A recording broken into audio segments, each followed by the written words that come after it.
This video is going to be one of a series which is designed to help our new volunteers acquire information about significant aspects of the museum. This particular video will be looking at the history of this local area in terms of buildings and explain how this building was one of a number which developed over the period from about 1925 until the completion of this building on the 2nd of March 1934. To start with then, we need to go back to the period just after the First World War, the period of the booming Roaring Twenties, when there was great confidence in the future, and this was expressed by a change in the types of buildings that were being constructed in Brisbane. The first of the new type was Ascot Chambers in Edward Street, which was a 25-storey building produced by Nick Ryan, a former immigrant from Ireland who started out as a labourer and eventually ended up at the head of a large pastoral and racing community. He decided that he would build a block of offices, and he set the pattern by building a large block of offices but only occupying a very small percentage of them. The aim being to provide a means of raising funds for his organisation. Ascot Chambers, as it was known, developed out of a narrow block that Ryan was able to purchase, and it provided a basis for a number of other buildings.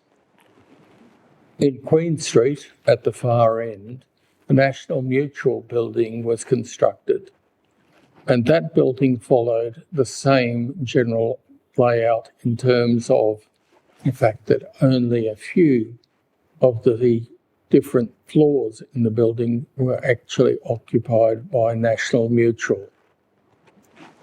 The rest was subleased. After that, the Colonial Mutual set up a new block of offices in what is now known as the Manor Apartments. This block sits right next to the GPO here in Brisbane. And once again, the Colonial Mutual only occupied a small number of the offices in the building. The final building in the series of 4 was the AMP, the Australian Mutual Provident building, which is in fact the home of MacArthur's Museum. This building took the place of an earlier one, a 4-storey building, which the AMP occupied from the late 19th century until 1930, when the building on this site was demolished. Work started on the new building straight away, but by this stage the Great Depression was in full swing. The building was to be an expression of the AMP's confidence in the future of Queensland. As a result, with the exception of the crushed granite for the foundations, all the raw materials were to come from Queensland. And that is what we see in the structure of this building. The external walls are covered in Helidon sandstone, and the interior fit-out reflects the timbers from Queensland. The image you're seeing now is part of what was General MacArthur's office between 1942 and 1944, and it shows two of the features of the building as it was originally designed. The first of these is the ceiling, and the ceiling was the first in Brisbane with the reinforced concrete for the roof and for the ceiling. And this was a feature which was to be later most important in its selection as the headquarters of the Southwest Pacific area. The other feature that we can see is the slotting of the cornice for an air conditioning system. This was to be the first air-conditioned office block in Brisbane. However, by 1931, the Great Depression had hit home, and even the great financial institution of the AMP was suffering. And so it was decided at a board meeting in Sydney, which was the national headquarters, that something would have to give, and therefore the air conditioning system was deleted from the plan. This saved the AMP some £30,000, which was a great deal of money, particularly given that the entire cost of the building when it was opened on the 2nd of March 1934 was some $255,000. One of the other features of this particular room, which was the boardroom for the AMP, is the timber work around the perimeter of the room. And there's a special feature to it. You'll notice, first of all, that the panels here are different colour. This one here is a light, this a dark, this a dark, and that a light. And in the middle of that, there is a pattern of a diamond as well. In this view, which is from the other side of the panel, we can see a light, a dark, and a light, which is, of course, the reverse of what we saw on the other side. This feature is known as woodworking, and I'll now just briefly explain that to you. Let's assume that this piece of paper is in fact a block of veneer, and what we are going to do is to cut the veneer down the middle through here.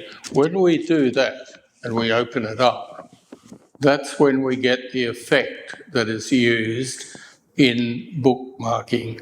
That is that when we do this, the grain on one side is the mirror image of the grain on the other.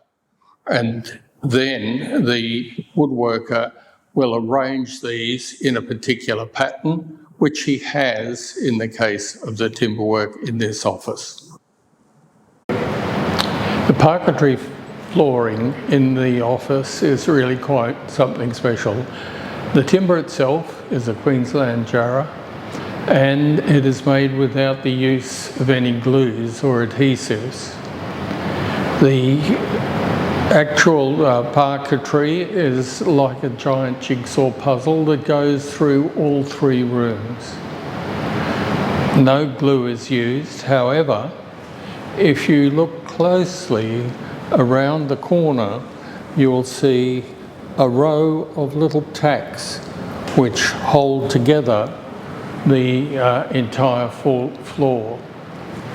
This is something quite special and has been laid without any warping at all due to the fact that the timber was aged for so long. This desk is actually a replica of the original desk, which is still in existence. MacArthur purchased this desk in Melbourne from a company called H.A. Branchflower, who were fine furniture makers, until a fire in their timber yard destroyed their timber stocks, and in wartime, with restrictions on precious commodities, there was no availability of timber and they went out of business. But the actual desk was then produced for MacArthur and delivered here in Brisbane. Because he paid for it with his own money, it followed him wherever he went. And so it went from here to Manila, on to Tokyo, and with his dismissal by President Truman, it followed him across to the US. It's now located in the MacArthur Museum and Memorial in Norfolk, Virginia, in Gallery 9A.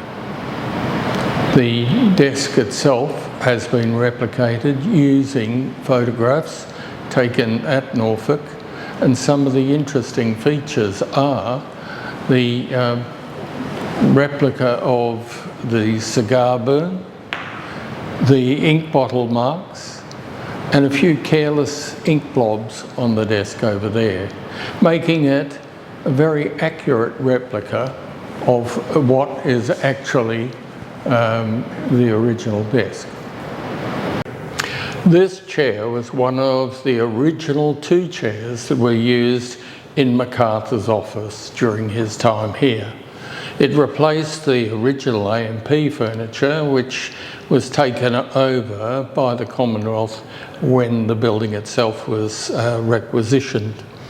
The furniture arrived presumably sometime in 1943 and is more or less standard US Army issue. It remained in the building until 1946, when the administrative elements within this building finally closed down the headquarters. It then moved to the US Consul General's office, which in turn closed down in 1953. And it was sold on the 27th of September 1953 to a Barry Cooper, who lived at Sandgate and was an accountant and furniture trader by profession.